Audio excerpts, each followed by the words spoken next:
கோமதி அலங்காரம்லாம் பண்ணி வைக்கிறாங்க. அரசியும் கோமதிக்கு ஹெல்ப் பண்றாங்க.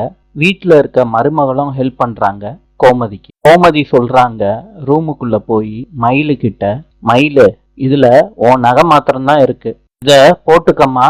பாக்கியம் சொல்றாங்க கோமதி கிட்ட, ராஜி நகையெல்லாம் திருப்பி கொடுத்துட்டீங்கல்ல, பெருங்கழுத்தோட நிக்க வேண்டாம், மயிலோட நகைய வேணா ராஜிக்கு கொடுங்களே. கோமதி சொல்றாங்க அதெல்லாம் வேண்டாங்க, என் நகையே நான் ராஜிக்கு கொடுத்துட்றேன்னு ராஜிக்கு நகையை கொடுத்து போட்டுக்க சொல்றாங்க. ராஜியும் சந்தோஷமா போட்டுக்கிறாங்க. மொட்டை மாடியில ராஜியும் மீனாவும் சேர்ந்து செல்ஃபி எடுத்துக்கிறாங்க. வேலைக்கு பின்னாடி மயிலு சொல்றாங்க பாக்கியத்துக்கிட்ட, ராஜி என்ன கேட்டாளா நகை வேணும்னு? எதுக்குமா கொடுக்குறேன்னு சொன்ன? 80 சவரத்துல 8 சவரம் தான் தங்கம்னு தெரிஞ்சு போயிருமா. இந்த விஷயத்த கேட்ட ராஜியும் மீனாவும் சேலைய விலைக்கு பாக்குறாங்க. மயிலு கிட்ட கேக்குறாங்க ராஜி, நீங்க 8 சவரம் தான் தங்கம்னு சொன்னது உண்மையா அப்படின்னு கேக்குறாங்க.